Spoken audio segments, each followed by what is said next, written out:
Hello mga katito at tita! So ito ang aking unang upload ng video sa YouTube. Isa to sa mga bakasyon ko sa isang buwan na uninterrupted vacation naming mga teacher. So nandito ako sa Caramoan. So mahaba pala biyahe dito, 12 hours. Ang mga kasama ko rin ay ang ating Tito Jack at Tita Fe. Ay, mga tito tita rin naman po itong mga kasama ko, no? Mag-teachers din, pero sa ibang school naman sila. So 12 hours kami dito sa Caramoan, nagbiyahe. Medyo masakit pala sa puwet, kaya tinamang itsura ko dyan. Ko, parang hindi na kaya ng powers ko. Ang sakit na ng balakang ko kasi sa biyahe. Ang haba pala. So nandito kami sa Hana Lisa Inn. Provided to ng aming travel agency na Primero and Travel Tours. Tama ba ako sa sinabi ko?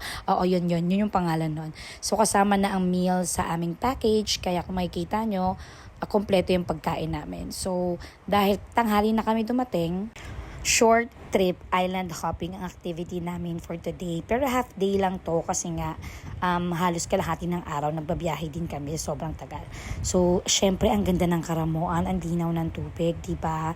So, nandyan kami sa bangka hanggang sa makarating kami sa unang island na pinasyalan namin. Puro picture, syempre, non-stop. Picture ang inyong mga tita. Hindi naman kami pwede mag-swimming sa malalim dahil di kami marunong lumangoy. So, kung mapapansin nyo dyan, yan na nga lang napakababaw. Mukha lang kaming masaya dyan, paikot-ikot. Pero nagpapanik yan kasi feeling namin malalim, o diba? Pero naman tayo mga tito at tita, kala mo laging malalim kahit mababaw naman. Ayan. Bago kami malunod, di kami marunong lumangoy. So, nag-try kaming mag-shoot dyan ng para sa aming TikTok. Pero syempre, sumisingit ako ng moment ko, no, na nag-video mag-isa.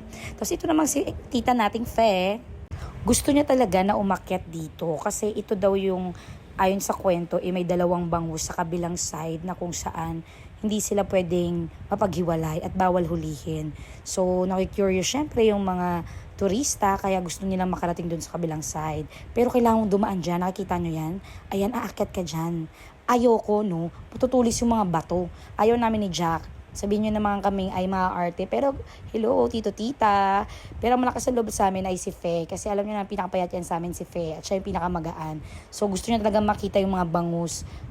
Inalalayan naman siya ng aming tour guide na si Kuya Michael. So, hanggang sa kabila, sinamahan niyan siya. At kami, syempre, abangers lang kami sa baba ni Jack.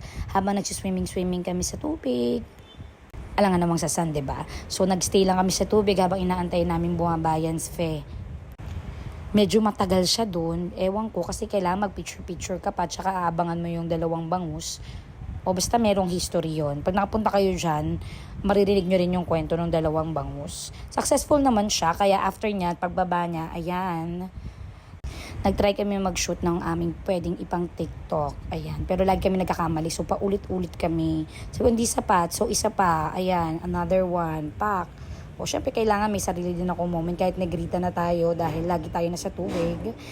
Nakaapat kami na island actually, pero hindi ko na dinocument yung iba. So, pagbalik namin, magdidilim na, konting pahinga, at syempre, magdi-dinner. Kasama pa rin to sa package. 6 meals kasi kasama sa package. Sulit siya actually kasi ang mga pagkain as in go, grow, and glow food. O, diba? Tipidity. After niya sa sobrang pagod, nakatulog na agad kami.